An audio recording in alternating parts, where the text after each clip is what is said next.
today in Rich in Relationship. We're going to talk about what might an unhealthy relationship with screens be and how is it impacting your marriage? Have you ever been in the middle of an important conversation with your partner only to realize that they are staring at their phone? The thing about screens is they deliver dopamine, they deliver it fast, they deliver it reliably, and they give us an illusion that we're in control. Welcome to another episode of Rich in Relationship. I'm your host, Rich Heller, and today we're talking about the science of screen addiction and its impact on relationships, specifically how it may be impacting, not just your relationship with your partner, maybe even your relationship with yourself. I want you to think about that right there. How is my relationship with screens impacting my relationship with myself? Have you ever been in the middle of an important conversation with your partner only to realize that they are staring at their phone? And you say to them, "Hey, what's up? I'm talking about something important." It's like, "Oh, no. It's about the kids. I just want to make sure they're okay," or something like that. Or maybe you're guilty of doing the same. They're talking to you. Something pops up and you're like, "Oh, it was just something from work. Don't worry, I'm all here." First, I just want to point out that studies show that in terms of focus, it takes about 2 minutes for the brain to 100% reset from an interruption. So just from that point of view, every time that we look at one of those screens while we're talking to our partner, our loved one, the person we rely on the most, it takes 2 minutes before we're fully present for them again, and vice versa. And don't take that and beat them over the head with it. Let's make it all the way through this podcast, and I'll share a little more with this because I want you to really get that there's something happening here. The truth is that screens, phones primarily, have become a third party in many relationships. They're kind of chipping away our attention and chipping away our sense of safety. And if they're chipping away our sense of safety, meaning, wow, are they really listening to me? Then it's chipping away at trust. And if it's chipping away at trust, it's chipping away at vulnerability and ultimately intimacy. It's impacting the closeness that you feel with your number one partner on this earth, besides maybe your higher power, depending on where you come from in life, right? But what if I told you that it doesn't have to be like this? It's not just a matter of willpower.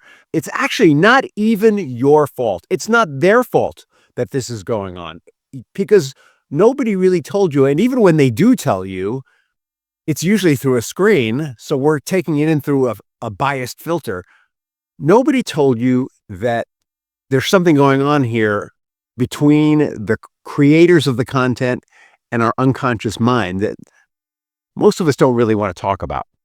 And that is that there's an addiction to the slight feeling of good, the slight feeling of being in control, the slight being of connected to others that comes with these devices. And anytime, what's happened over time is anytime that we're feeling a little off or insecure, unconsciously, we turn to them. It's not like we sit there and go, "Oh, wow, this topic that Gwen is talking about is really scary and threatening." It's more like on an unconscious level, your partner starts talking to you or Gwen starts talking to me about something that's going on. And a part of me goes, "Uh-oh, I don't feel so good about this. Let's just take a quick check-in."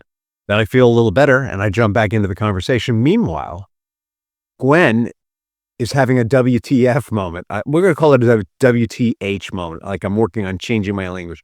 WTH, what the heck, right? Not that other thing. What the heck? Am I not important enough to you that you can't give me your full attention? And every time that happens, it's not a big thing. It just kind of chips away at safety, chips away at security, chips away at the sense of being cared for. So let's go deeper into the hidden science of screen addiction. The truth is, we like to think we're in control. I can put this thing down anytime I want, right? But the truth is, it controls us, more than we realize. Let me tell you what's driving this, by the way. I did a whole series on screens earlier, and I took a screen fast for 4 weeks. It was supposed to be 3, but I took it to 4. I only looked at my phone when I needed to for work, or when my wife was calling or my family was texting. And even then, I would only look at it at certain times. I put extreme boundaries on my relationship with screens. And I couldn't believe how much I missed it. I couldn't believe how many times I thought about picking it up, or not even thought about it. I'd be in the conversation with somebody and I go, "Where's my phone?" And they go, "Oh, yeah, I left it in the other room because I'm on a screen fast." So what I want you to know is I've been playing with this, right? And I'm not here to tell you you're doing this and you're wrong. I'm here to tell you we all have something going on we need to talk about a little more. And that's coming from my own experience. So I dug into this a little deeper. And the big hit that we're all getting from screens is this chemical called dopamine, right? Dopamine, anytime something positive or empowering or anything or good happens, our brain releases dopamine. You go to the gym and you work out afterwards, your brain releases dopamine as a reward. Dopamine, it's a reward. Chemically, it's not that different than heroin, by the way. The reason why human beings gravitate to drugs like heroin or cocaine or marijuana or alcohol or whatever is in some way, shape, or form, it helps release or fill the place of dopamine. We're all addicted to dopamine naturally. We have a natural dopamine addiction. When people slip into depression, it's because their brain stops releasing dopamine. In fact, the reason why the primary treatment for depression, besides talking about it, exploring the causal trauma, etc., the reason why the primal treatment is chemical is because our brain has forgotten what it's like to feel good. And so we take antidepressants, which really brings our brain chemically back into the side of the pool where dopamine happens, and we start to feel good again. And we go, "Oh my God, I don't think I want to be depressed," because it's nice to feel good. People who are depressed have had a lack of dopamine for so long that depression seems to be the norm. Dopamine is an organically built into our body form of addiction. And what the folks who have created apps and social media and even whatever shows you like watching have figured out is how to release dopamine so that you'll want more of what they're offering, right? So I've got a buddy who's all about kung fu movies. For whatever reason, watching kung fu movies makes him feel really empowered and really good. Dopamine, dopamine, dopamine. I have another buddy who he eschews that. He's all about, likes to watch chick flicks with his wife. Dopamine, dopamine, dopamine. Doesn't matter why. What matters is there's a lot of chemical positive reinforcement. Now, in social media, there's the posting all the good stuff about our lives. We're presenting our lives as being so good. People like it. People comment, and we get a what? Dopamine hit when they do that. Every time we get social approval, we get a dopamine hit. When we want to feel in control, we're knocking things off our checklist. Knocking things off a checklist gives you what? A dopamine hit. And so every time we go and delete a bunch of emails or answer some emails, we get a sense of accomplishment, dopamine hit. Every time we respond to a text message to a positive conclusion, dopamine hit. All right. So it's this dopamine thing, it's central. And screens have become the place where we get our dopamine hits. The reason why pornography, for example, is such a hook for men is there's something about watching pornography that releases dopamine. I had a client who literally, while I was working with him, every time he would let out a big sigh, and he'd pick up his phone and he'd look at something and then he'd smile a little and put it down. And finally I said, "What are you looking at?" And he said, "Oh, I'm looking at," and he showed me his phone. "I'm looking at TNA. It's not what he said, but that's what he said. And he showed me this naked girls that he was looking at. And so basically, anytime he was feeling a little down, he would look at some naked girls and he'd get a dopamine hit and he'd feel better. And this would happen. He would do this like every minute to 2 minutes because that's about how long the dopamine would last for him. And that's a form of addiction, right? The only way he could feel good was by looking at the screen, looking at the screen, looking at the screen. Well, we're all doing this to some extent. It's like a slot machine effect. We keep scrolling and looking until we get the biggest hit possible. We keep putting stuff out there until we get the most likes and most comments. That's the whole game. And the folks who have made this, we've all heard this. We've heard that those fellas in Silicon Valley and ladies in Silicon Valley, they don't let their kids have smartphones until they're like 17 or something. And then they give it to them with like a caution label because they know what this stuff has been created for. So let me tell you about Gwen and Brad. By the way, all the stories I talk about from now on are going to be about Gwen and Brad. It just makes it easier, right? Because I don't really want to reveal anything about my clients. And Gwen and Brad are the compilation of many clients. So there might be pieces of a story from one client or another, but there's never the whole story of any client. That way I can preserve confidentiality. So let me tell you about Gwen and Brad. Gwen and Brad. Gwen and Vlad are another couple. Gwen and Brad. I'm stuck on this now. Maybe it's Vlad and Gwen. Brad and Gwen used to have deep conversations at night, but now they both lie in bed scrolling. When they go out to eat, and I know you've seen this, they're both what? On their phones scrolling. Their actual face-to-face conversation time is usually about what they're scrolling through, and the time on the screens far outweighs the actual communication between the two of them. And they came to me for help with this. They were like, oh, our marriage is so messed up. I would watch them pick up their phones while I was working with them, and I would say, hey, what's going on? Why don't we just put those things down? Why don't we just focus? It was so uncomfortable for them. Screen addiction doesn't happen like that. It is a slow creep. And I want you to know this isn't just about lost conversations. Screens actually change the way our brains and emotions function in relationships.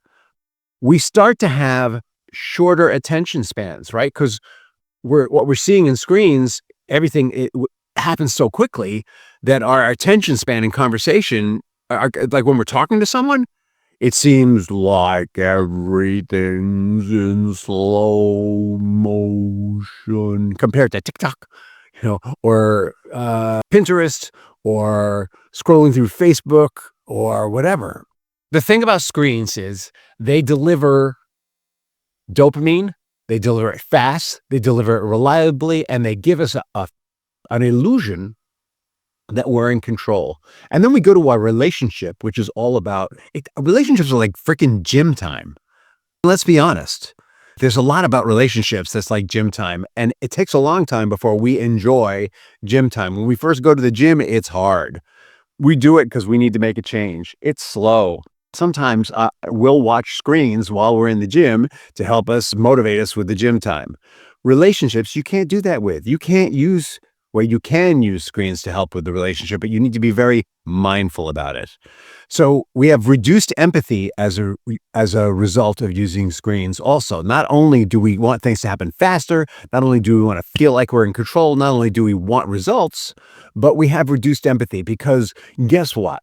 Watching all those people get killed, or watching all those natural disasters, or watching people fall, get hurt, watching people have sex or sexual contact on a regular basis, it actually numbs us over time. Right? After a while, seeing people getting injured or seeing sex scenes no longer has an impact on us. We need more and more and more to have an impact. What happens is something called compassion fatigue. And I'm going to do a whole talk around screens and compassion fatigue this May at a TEDx talk, so look out for that. Frequent screen use, especially social media, diminishes the brain's capacity for real-time emotional connection. It's just a fact. There's studies that have been done to back this up. I'm not just making this up. And as a result of wanting things faster, wanting results now, there's increased irritability. We have less patience because we get used to getting what I want when I want it, how I want it. And then we walk into our marriage where you don't often get what you want, when you want it, and how you want it. And we're just like, this sucks. Why can't it be more like my situation? We don't think that consciously. It's an unconscious process. This is how the addiction to getting fast gratification now that seems like it's in our control, feeling like control, stands in contrast to actual relationships where we're never in control. Actual in relationships where we actually have to take time to make sure we're really understanding what the other person is saying and to make sure that they really understand what we're saying, where we need to take time to see where are we coming from emotionally, right? What screens teach us is we can just do things and feel good. But in real life, we don't actually feel good unless the place we're coming from feels good. And let's be honest, when we're using screens unconsciously for gratification, what's the place we're coming from? Is it a place that builds kindness, truth, understanding, courtesy, love, respect for oneself, respect for others? Or is it being driven by insecurity, fear, instability, and a desire to feel good in the moment, even though things may not be quite how we want them? The place we come from drives the result that we get. Just checking my time here. We're 17 minutes into this and we need to wrap this up. So I was going to give you an example. I guess I will. Let's talk about Gwen and Brad some more. Gwen works in IT and works long hours on the computer. And when she finally has downtime, she likes to zone out with her AI companion. She feels like her AI companion tells her all the things that Brad isn't saying to her. Brad's always on his phone or he's busy with work, but her AI companion builds her up. Her AI companion supports her. Her AI companion almost never challenges her. And when her AI companion does, it's very gently and in the most calm voice. Whereas Brad sometimes gets upset and loud. And Gwen doesn't like that. Brad, in the meantime, is feeling lonely and tries to engage Sarah in conversation, maybe a little more than that if we're honest. Sarah tries to engage Gwen in conversation, maybe a little more than that if we're honest about Brad, right? Because he is a guy and he's kind of a bonehead. But Gwen gets frustrated with his kind of aggressive energy. She's used to her AI who's gentle with her all the time. Brad's he's feeling a little disconnected and he might want a little physical contact. And Gwen's not liking that. And she says, you know what? I'm tired. Not tonight. So Brad also withdraws and gets resentful because his needs aren't being met. And he wonders, why is it that Gwen works on the computer all day long and then hangs out with her AI companion on the side? And he's actually jealous of her AI companion, as if it were some form of infidelity. And truthfully, it might be, but that is a topic for a whole nother podcast. You see what I'm talking about here? How easy it is for there to be a disconnect? Gwen does not have a lot of patience for Brad, and Brad does not have a lot of patience for Gwen. So what do we do about this? If you've ever tried to reduce screen time but found yourself reaching for your phone anyway, you're not alone. It's not just a habit. It is an addiction. It's not like a heroin addiction, but it is an addiction. And it's an unconscious addiction. Our unconscious mind is hooked on the instant gratification, the sense of control, the sense of being in the catbird seat, of always looking good out there in the world. If you want to change this up, keep in mind that the people who are presenting to you on screens do it to make money, and they make money by keeping you engaged, and they keep you engaged by hooking your unconscious mind. This is a principle that goes back to the dawn of television. The more money they make, the more they want to engage you to make more money. And the more engaged you are, the more money they make. And your brain is basically wired for novelty. But what's crazy about screens is even though they provide an endless supply of novelty, the more novelty your brain gets, the higher the bar for novelty. That's like the compassion fatigue that kicks in, the lack of patience. And let's never forget the fear of missing out. As we turn to screens for our sense of connection, we actually become disconnected from the people we care about the most. And our fear of missing out starts to occur in the world of screens, not where it matters most. You can't break from something if you don't completely understand it. That's why I've been sharing this with you. I want you to really get it. Now that you know what's happening, you can start managing your relationships with screens. Let's face it, we're not going to throw away our phones and destroy them. We need them. But you might start thinking about ways to set boundaries around your screen time. And we're going to work into that more as we explore that. We're going to do a bunch of episodes on this over the next 2 months. Is it 2 months? Yeah, it's about 2 months on screens, was what we're going to do. So, and if you're not happy with that, go back and look at some of the other programs we've been running here on Rich and Relationship. But I'm telling you, there's some huge value. Overuse of screens leads to emotional disconnection. It leads to shorter attention spans. And worst of all, it leads to decreased empathy or compassion fatigue, where we just don't connect with other people anymore. The first step is awareness. And next episode, we're going to talk about how do we recognize when the way that we're using screens, right? I want you to get, it's not the screen's fault. The way that we are causal, the way that we're using screens is damaging our marriage and maybe other relationships. In the next episode, we're going to cover the warning signs and we're going to go deep so that you can start to see if maybe you have this problem. But I'm going to guess there's nothing I said here that you haven't experienced. I'm going to guess that there's something in this for you. And where we're going is how to break this pattern, this relationship with screens, how to be intentional, how to build up our sense of compassion and connection with others, with ourselves and with others. Right. And I still remember I started saying, think about what it's doing to yourself. What is the relationship we're having with ourselves that we're seeking instant gratification instead of doing the heavy lifting and the heavy work? What's going on with ourselves? And that's part of what we're going to go into in the next episode. In the meantime, I want to thank you for listening. If you like what you're hearing here, I want you to subscribe, because we only know that we're succeeding as the subscribers go up. Share it with other people. Let them know what we're talking about here at Rich in Relationship. In the meantime, have a terrific day and a wonderful tomorrow.